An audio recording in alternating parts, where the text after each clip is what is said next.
Que a paz de Jesus nos envolva. Eu agradeço pela oportunidade de estarmos aqui para falar desse tema que é bastante interessante e complementa aquilo que vem sendo falado, dos passes, das terapias mais tradicionais. Aqui nós vamos falar de alguma coisa que acontece à distância. E é um pouco desafiador, porque na terapia em que o terapeuta está próximo do assistido, né, a gente tem alguns elementos para explicar os mecanismos que acontecem, mesmo que seja através do efeito placebo, mesmo que seja em termos de alguma interação eletromagnética entre aqueles corpos, mas quando as coisas se dão à distância, o desafio é maior. Então, nós vamos apresentar essa palestra de uma forma um pouco diferente das que talvez vocês estejam vendo recentemente. Nós vamos ter um cunho muito mais científico, muito mais metódico, porque a linguagem para nós nos comunicarmos com a ciência tem que ser falando uma linguagem comum. E nós apresentamos esse tema agora recentemente em eventos da AME Internacional que aconteceram na Europa. Eu faço parte da diretoria da Associação Médico Espírita de São Paulo, e a AME Internacional esteve envolvida com alguns eventos na Europa. Nós levamos esse material e estamos trazendo agora para colaborar com esse curso. E, basicamente, nós vamos tentar responder, ou chegar próximo, de respostas a essas questões aqui. Existem interações à distância, dois organismos isolados em lugares diferentes podem interagir de alguma forma? Como isso pode ser possível? Se existe um afastamento, se existe um isolamento desses dois organismos. O que conectaria esses organismos distantes? Isso seria viável para tratamento clínico? Essa interação, se ela existir, dá para servir como tratamento? Por que os resultados são tão imprevisíveis? Às vezes acontece uma cura, às vezes não acontece. E como todo esse conhecimento poderia ser conciliado de uma forma útil, produtiva e que fortalecesse o diálogo entre as tradições de cura espíritas e outras e a ciência da biologia. Então, a primeira pergunta que a gente se dispõe a estudar é: existem essas interações à distância? Está documentado pela ciência? Porque essas interações é que vão nos fazer chegar ao que nos interessa de fato, que é a cura à distância. E essa cura à distância poderia ser definida como esse ato de mentalização consciente e dedicado a beneficiar a saúde e o bem-estar de uma outra pessoa à distância. Nós vamos querer chegar nesse tipo de interação. Mas primeiro nós temos que entender se existe alguma interação de alguma natureza entre duas pessoas isoladas. E isso já está bem documentado. Essas interações existem, e poderiam até ser chamadas de interações telesomáticas. Tele de distância, e soma de corpo. E essas interações mostram que existe uma ação de um emissor, de uma pessoa A, em uma sala, sobre uma pessoa B, estamos chamando aqui de um receptor, isolado e distante, ele pode estar em uma outra sala, num outro prédio, eventualmente numa outra cidade. E a forma mais simples de mensurar isso é uma ação sobre o sistema nervoso, tanto o sistema nervoso central, aqui o encéfalo, registrando a atividade do eletroencefalograma, ou através da ressonância magnética funcional, são formas de monitorar aqui a atividade do encéfalo, ou mesmo do sistema nervoso autonômico, periférico, através da condutância elétrica da pele, que tem a ver com a atividade dos nervos.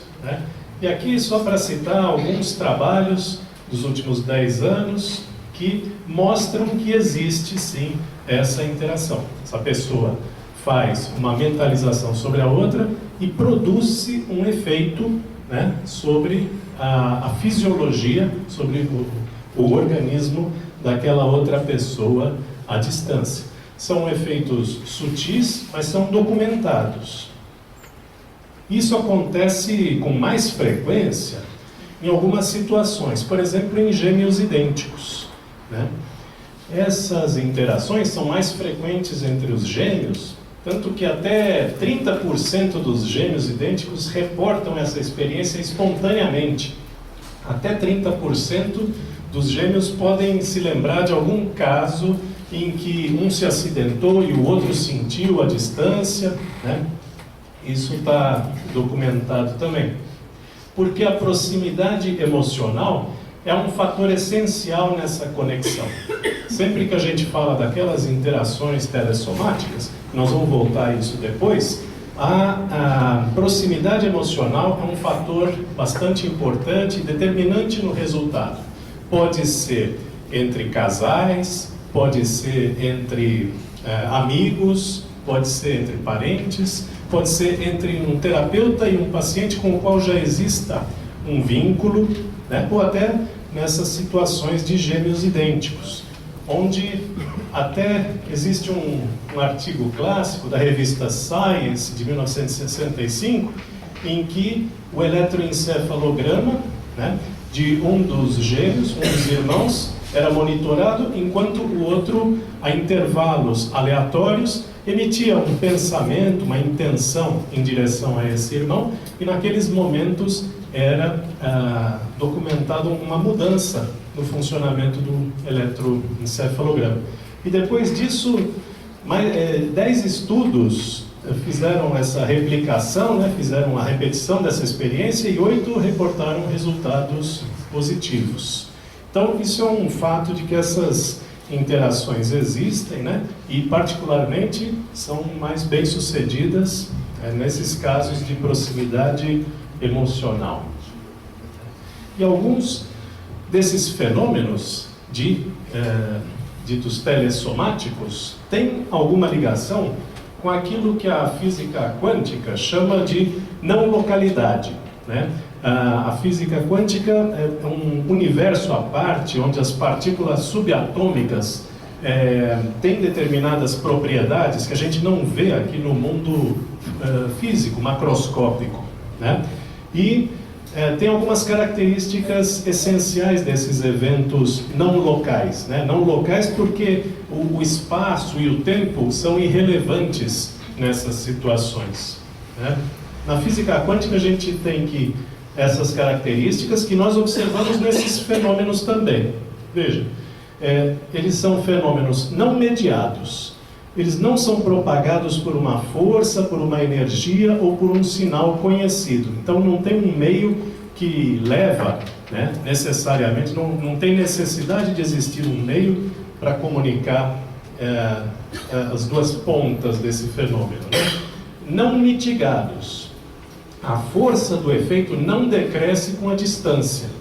Então tem relatos aí de distâncias intercontinentais onde é possível documentar essas interações à distância.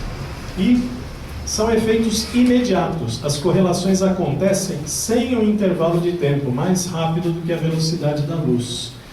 De modo que isso acontece no universo das partículas subatômicas e acontece também nesses eventos de ligações à distância. Tanto que a gente poderia falar numa não localidade biológica, né? Emprestando esse termo aqui da física quântica, a gente faria essa comparação e essas pessoas espacialmente separadas conseguem fazer uma comunicação com aquelas características, mesmo com isolamento eletromagnético, né?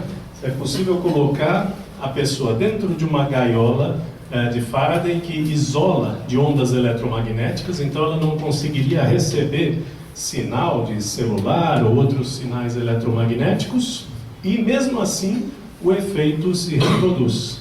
E o interessante é que também pode acontecer com outras formas de vida, mas a gente vai ficar aqui na parte dos humanos, né? Então, a gente vê que essas interações existem, essas interações à distância.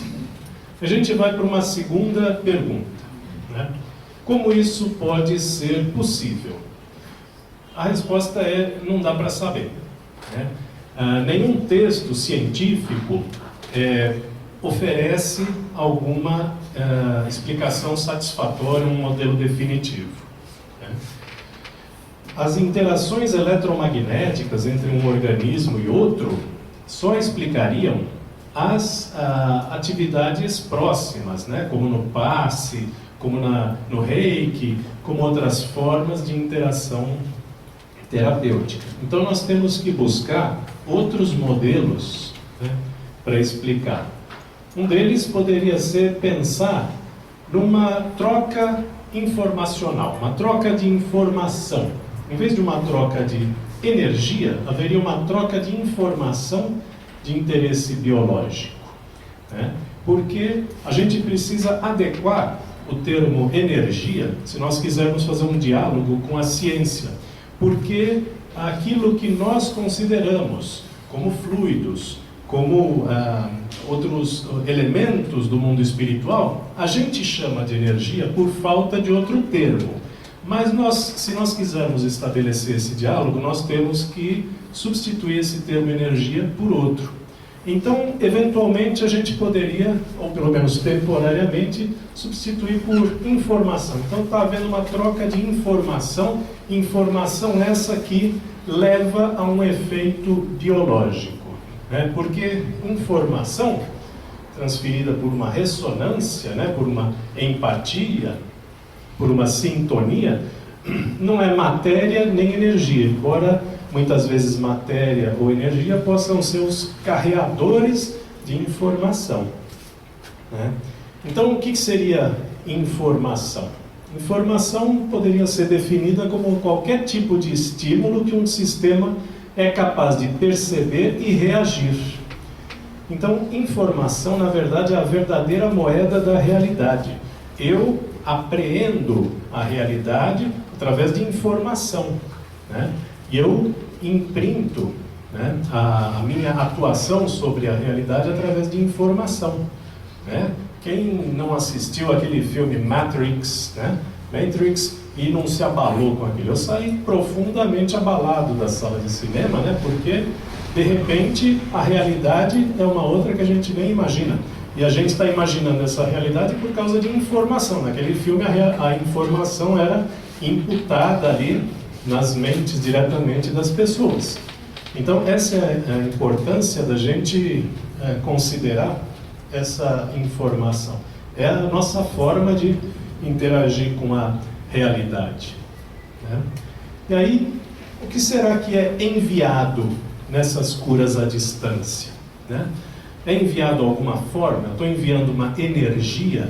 Se eu estivesse enviando uma energia, primeiro, ela seria detectada por sensores da física. Segundo, haveria limitações dessa energia. Ela perderia força ao longo do espaço, ela levaria um certo tempo para chegar, coisas que não acontecem. Então, eventualmente, talvez o potencial de cura não precise viajar. Talvez o que viaje seja apenas a pura intenção de cura. Eventualmente, nós poderíamos hipotetizar que o potencial de cura já estaria lá, né? Lá no local receptor. Ele seria apenas despertado pela ação da emissão de um sujeito à distância. Essa seria só uma forma de teorizar sobre o assunto, o que eliminaria o paradoxo aí de que alguma coisa precisaria ser enviada, né? Todo envio envolve um custo, envolve determinadas características, né? Então são formas de enxergar a coisa. Então nós vimos que talvez aqueles mecanismos pudessem explicar essas interações à distância. Agora, falta alguma coisa para conectar, né? Mesmo que a gente considere que informação, pura intenção, ressonância, né, sintonia, mesmo que a gente use apenas esses termos, ainda precisaria de alguma coisa ligando essas duas mentes, né? E aí, o efeito à distância pareceria contradizer o modelo material das interações físicas, já que não existiria potencialmente nada entre esses dois seres. Mas essa contradição entre o que diz as tradições de cura espirituais e a ciência é uma contradição apenas aparente. A gente, se conseguir se esforçar um pouco, vai enxergar uma série de correlações entre o que diz a ciência e o que diz as tradições espirituais de cura, né? É uma questão apenas da gente buscar. E buscando, a gente pode encontrar algumas coisas assim. Veja, não estou dizendo que são exatamente a mesma coisa. Estou dizendo que existe uma semelhança muito grande entre alguns discursos, né, que são aparentemente de naturezas diferentes. Olha aqui, Kardec descrevendo o fluido universal. Kardec fala que o fluido universal é a matéria elementar primitiva. Ela enche o espaço e penetra os corpos. O vazio absoluto não existe em parte alguma do universo. E aí a gente vê esse artigo de Albert Einstein, de 1920, onde ele fala que o espaço não é vazio e tem qualidades físicas. Existe um éter, um meio sem qualidades mensuráveis, né? Tem aí semelhanças. A gente continua com essa descrição de Kardec, que diz que o fluido universal é semimaterial. Ele assume vários estados: eterização, materialização e pontos intermediários de transição entre o éter e a matéria, né? E Einstein fala que energia é igual a massa vezes a velocidade da luz ao quadrado, e que massa é uma propriedade de toda a energia, e energia é uma propriedade de toda a massa. Matéria pode ser convertida em energia. São similaridades, né? Kardec fala que sem o fluido universal, a matéria não teria suas qualidades. O fluido elétrico e fluido magnético são modificações do fluido universal, né? E Einstein menciona que o éter determina os eventos sobre a matéria e a energia. Pode ser o portador de campos eletromagnéticos que ocorrem no vácuo, né? Então eles concordariam aí numa discussão.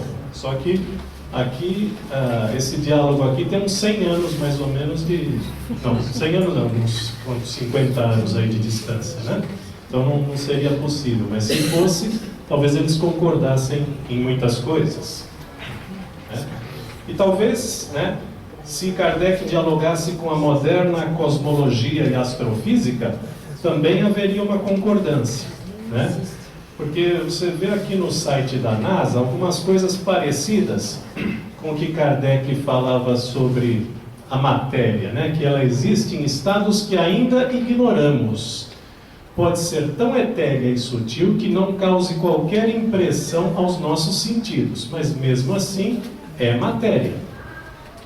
E a física já está documentando a existência do que ela está chamando de matéria escura.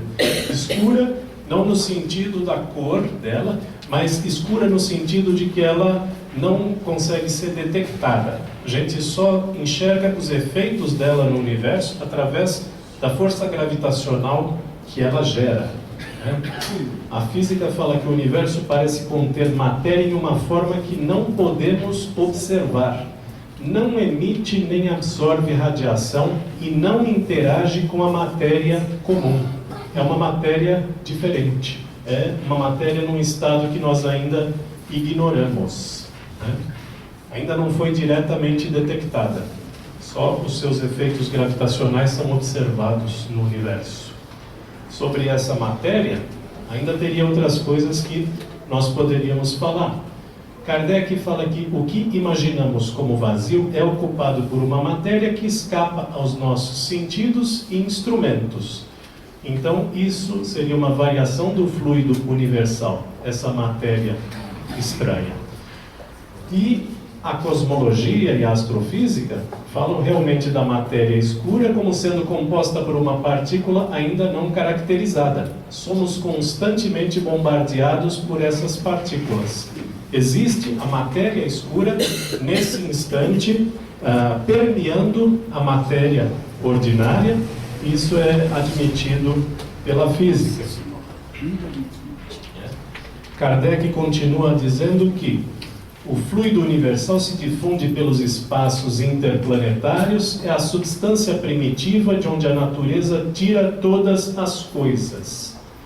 E também a física já fala de uma energia escura. Também é uma energia que você não consegue detectar, mas você só vê os efeitos dela. Os efeitos dela na expansão do universo, né? E hipotetiza-se um tipo de energia ou fluido que preenche todo o espaço, né? Um tipo de energia, fluido, esses termos estão sendo usados pela ciência. Alguns a chamam de quintessência, como o quinto elemento dos gregos antigos, né? O quinto elemento, a quinta essência. De modo que a gente tem aí vários modelos para explicar como que dois seres poderiam estar ligados um ao outro, né? Não sabemos exatamente o que está ligando essas duas pessoas, mas tanto as tradições espirituais quanto a ciência dão uma série de pistas. E aí a gente chega em outra pergunta. Isso seria viável para tratamento clínico? De eu mentalizar o bem-estar de uma outra pessoa à distância? Eu conseguiria ter efeitos clínicos sobre a saúde daquela pessoa? A gente ainda tem algumas limitações sobre esses resultados, né? Esses resultados são muito imprevisíveis. Às vezes eu consigo curar alguém, às vezes eu não consigo curar alguém, né? E os efeitos não parecem ser clinicamente relevantes, né? A interação pode provocar uma alteração, um abalozinho na atividade do sistema nervoso, mas isso não significa necessariamente um efeito clínico relevante, alguma coisa que possa mudar a vida da pessoa. Mas afinal, esse efeito clínico existe ou não existe? Vários trabalhos científicos já foram feitos nessa intenção de mensurar se a minha intenção pode modificar desfechos clínicos, por exemplo, em pacientes internados, em indivíduos clinicamente doentes. Vários trabalhos e um desses trabalhos pegou 15 outros artigos que estudaram essa matéria, né, que tiveram resultados controversos, e ele juntou todos esses resultados, como se estivesse fazendo um trabalho com milhares e milhares de pacientes. Tem formas de você pegar resultados de vários artigos, somar de uma forma válida e obter algum resultado que seria a média, né?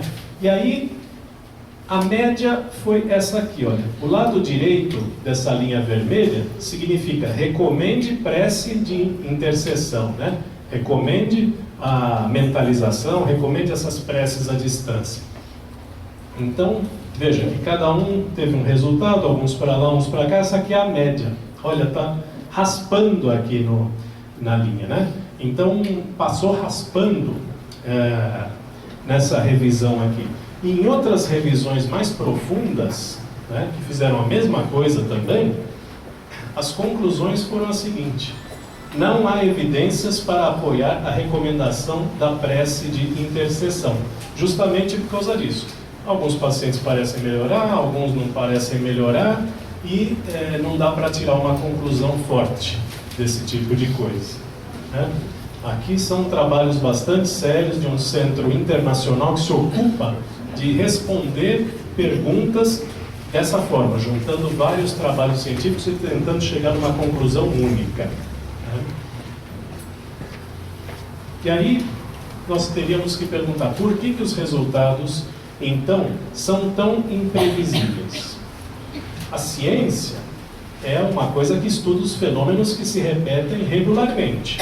Se eu pegar uma barra de metal, passar uma corrente elétrica por ela, vai ter um determinado efeito. Se eu pegar uma outra barra de metal, com as mesmas características, dimensões e etc., precisa acontecer a mesma coisa. Então, será que aquilo que não se repete regularmente não é ciência? Né? A gente faz esses estudos clínicos sobre as terapias à distância e, como nós vemos, eles produzem resultados muito variáveis. Então, será que isso está fora da ciência? Talvez não. Veja, alguns acreditam que está fora da ciência. Esse sujeito aqui, James Randi, é um ex-mágico que conhece todos os truques, conhece todas as ilusões e ele se dedica agora a desmascarar falsos milagres, charlatões e etc. Então, ele está oferecendo um prêmio de $1 milhão para quem mostrar que tem alguma habilidade sobrenatural sob testagem científica. Então, você se inscreve lá, você vai mostrar o seu poder lá, os cientistas vão avaliar, vão propor determinados desafios, se eles acharem que isso está um pouco suspeito, e vão testar até chegar a um ponto em que os cientistas falem, não, isso aqui que nós estamos enxergando, nesse momento, não tem explicação, isso aqui é sobrenatural. Aí o sujeito ganha o prêmio de $1 milhão. Mas até o momento, ninguém chegou a passar das fases preliminares. Então, esse tipo de fenômeno, né, são fenômenos que não se repetem regularmente. Então, para indivíduos que pensam dessa forma, isso estaria fora da ciência. Né? Mas, talvez, existam vieses, existam fatores que a gente não consiga documentar bem. Tá? Veja, será que a gente consegue estudar a prece de intercessão, a prece à distância? Será que a gente tem elementos, conhece todas as variações desses fenômenos?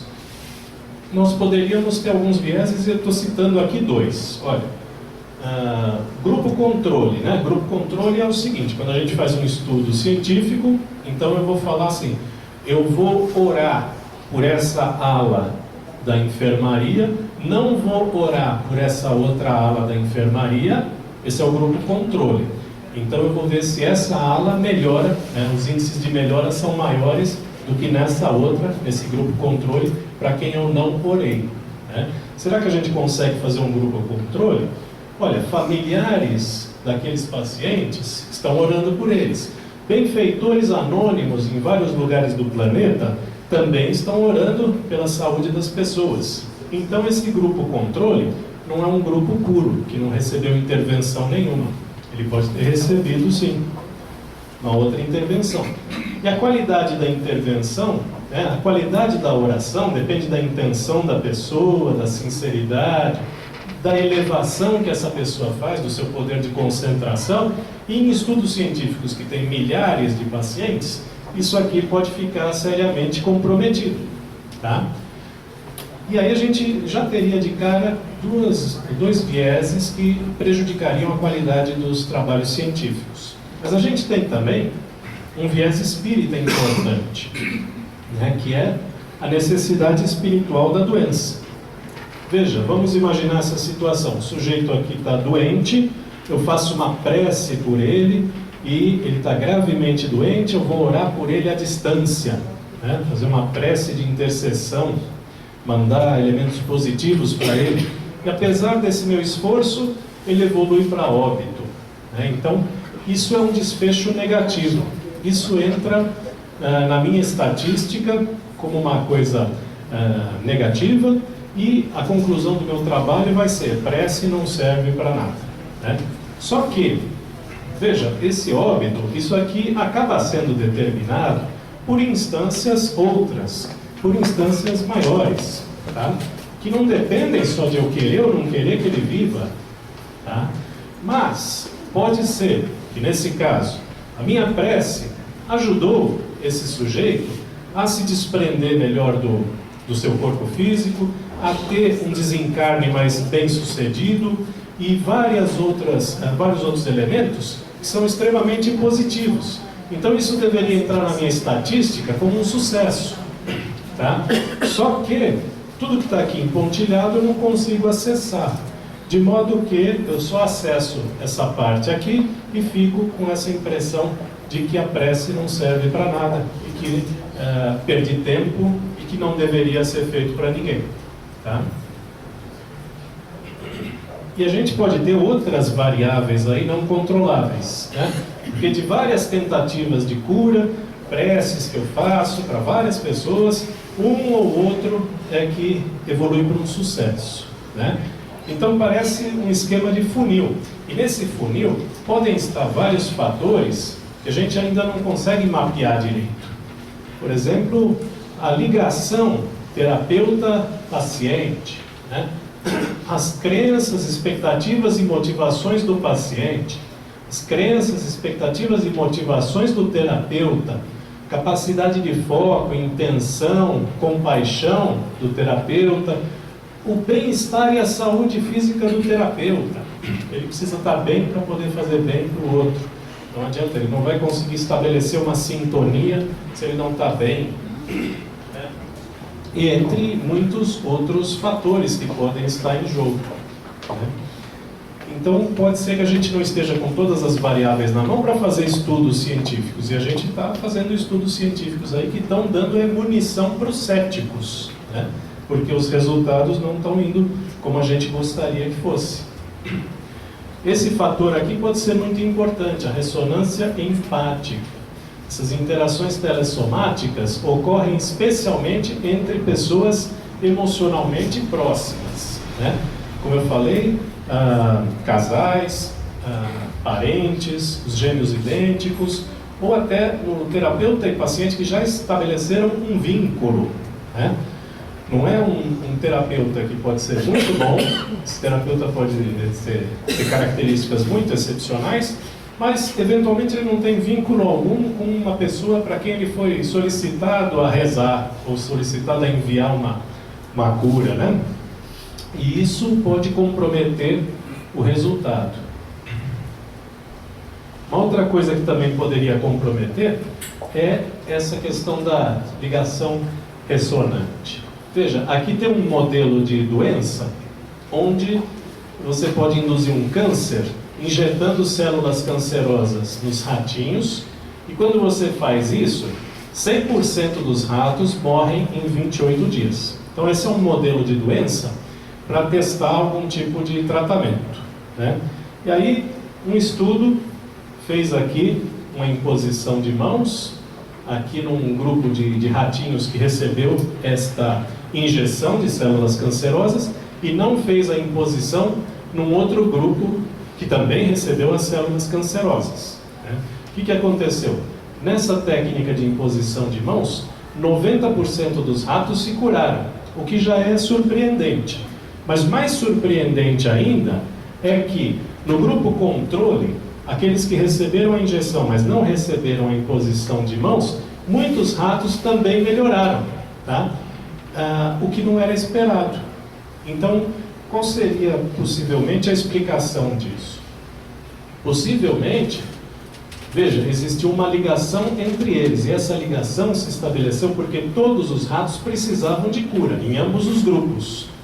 E essa necessidade coletiva poderia criar uma ligação entre eles, de modo que talvez, né, é uma hipótese, eu não consiga direcionar a minha intenção para quem eu queira, tá?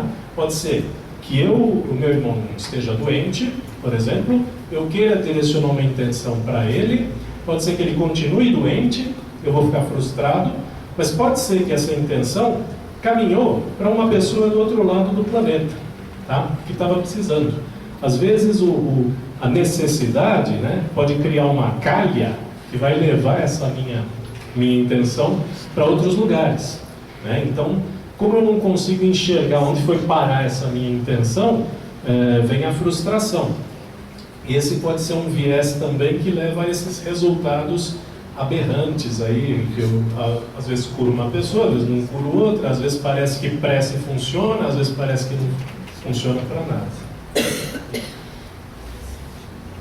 E aí, à luz disso tudo, né, como é que todo esse conhecimento poderia ser conciliado, né? As ideias como randomização, sujeito cego, deveriam ser reavaliadas, né?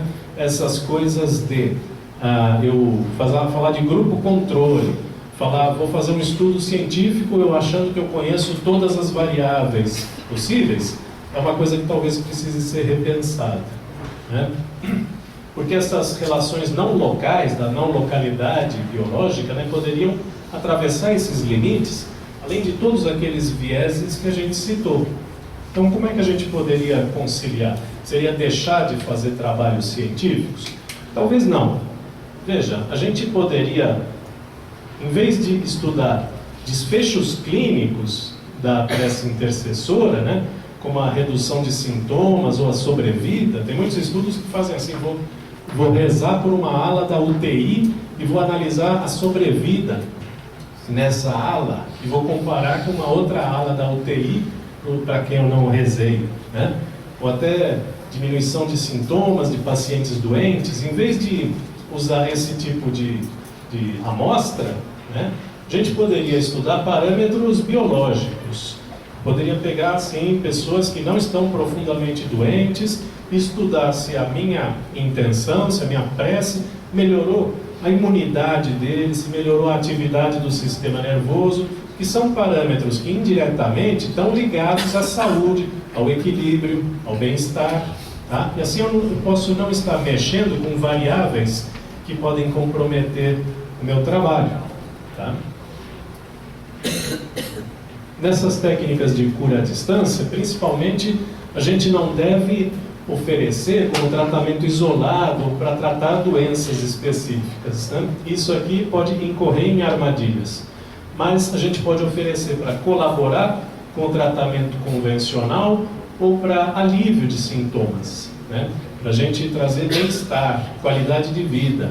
Isso a gente pode oferecer como se fosse uma terapia complementar, nunca como uma terapia que substituísse todas as outras formas de tratamento, né? Aqui tem um exemplo, por exemplo, como nós poderíamos usar essa prece de intercessão. Alguns estudos que pegaram mulheres em fertilização assistida, né, e dividiram essas mulheres em grupo que recebeu prece, grupo que não recebeu prece, mesmo elas não conhecendo, né? Elas não sabiam se elas tinham recebido ou não. Foi verificado que no grupo que recebe a prece, a taxa de fertilização é maior. Então aqui nós estamos dando um empurrãozinho para a natureza. Nós estamos não estamos almejando sobrevida na UTI. Nós estamos almejando alguma coisa mais modesta. E aí o resultado aparece, né? E dessa forma, a gente vai chegar num ponto em que esse autor aqui, o Larry Dossey, né, chama de era terceira da medicina. Ele classificou aqui da seguinte forma: a era primeira, essa era materialista, muito palpável da física, da parte física da medicina, foi uma era passada, de um passado bastante recente, né, onde a mente era irrelevante para a cura. Mente era produto da atividade encefálica, então não tinha qualquer relevância para a parte física. E as terapias complementares, que eram toleradas, no máximo eram aquelas que tinham algum substrato, uma explicação orgânica, né, como a acupuntura, a fitoterapia, porque as plantas, o agulhamento tem algum efeito sobre o corpo, tá? Essa era segunda, uma era mente e corpo, é uma que a gente está atualmente, né? Onde a mente é um fator importante na autocura.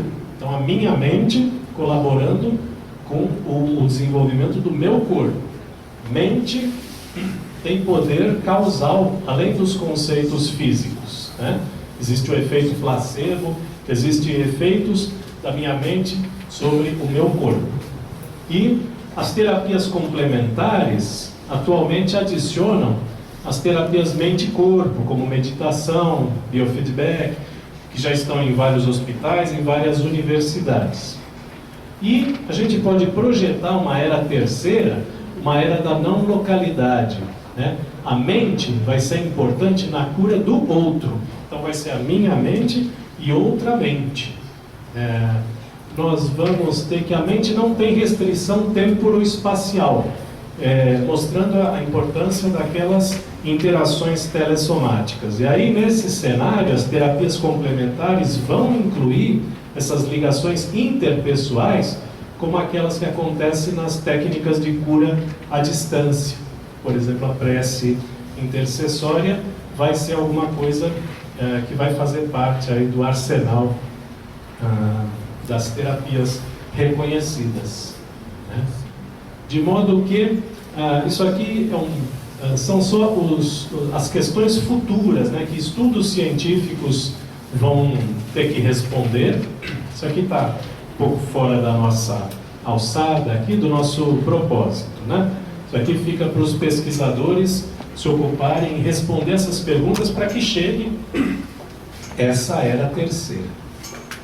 E aí a gente chega nessa seguinte conclusão, né? De fato, existem interações à distância, né? Dois organismos isolados podem ter interação através da intenção.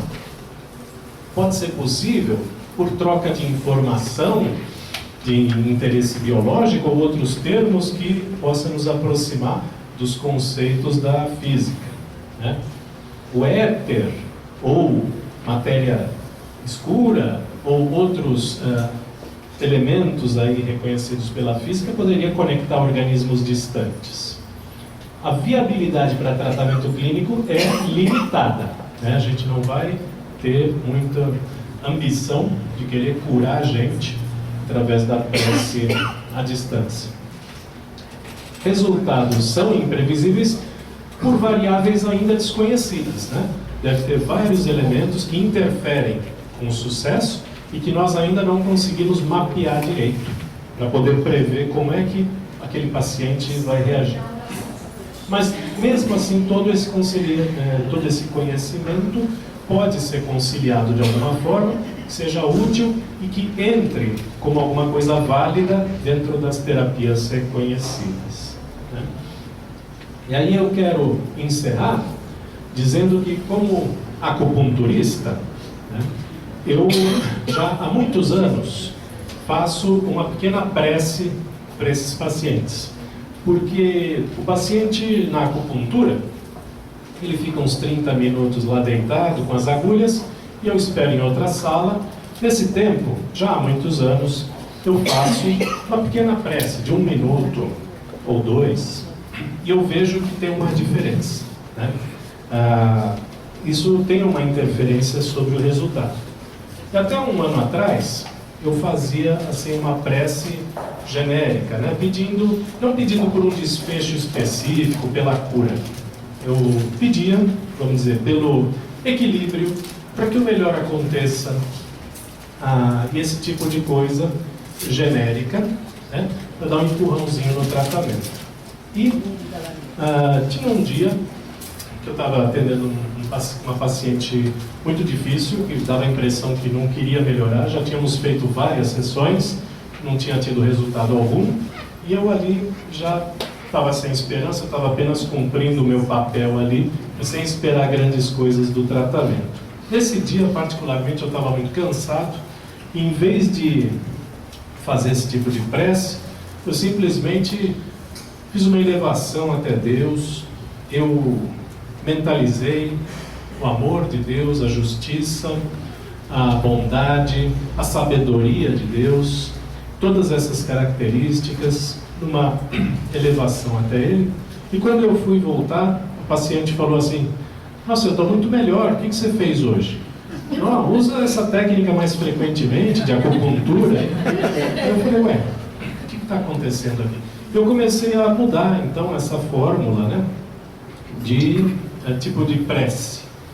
Então, aparentemente, né, enquanto eu estava pedindo alguma coisa, mesmo que fosse uma coisa genérica, de equilíbrio, de que o melhor aconteça, de que a coisa se encaminhe bem, tinha algum resultado, mas não era tão marcante. E eu passei, então, há um ano atrás, mudar esse tipo de roteiro. Eu passei, então, a não pedir nada. Fazia, assim, uma mentalização, imaginava, assim, eu de mão dada com o paciente, numa elevação até Deus, até o conceito de Deus, até esse conceito de perfeição, né? De justiça, de amor, de sabedoria, de presença e de proteção, e os resultados pareceram ser um pouco melhores, né? Uma impressão subjetiva. Então, veja, existem tantos fatores envolvidos com esse tipo de iniciativa que a gente realmente não domina todos, mas aos poucos a gente vai chegando lá. De modo que é através de tentativa e erro, a gente vai tateando um pouco no escuro e a gente vai evoluir para essa era terceira, em que tudo isso vai ser aceito, incorporado nas terapias convencionais, né? Então, eu agradeço a todos pela atenção, fico à disposição. Essa é a mensagem que eu queria passar e vamos ter em seguida um recadinho aqui da Betinha. Obrigado, viu?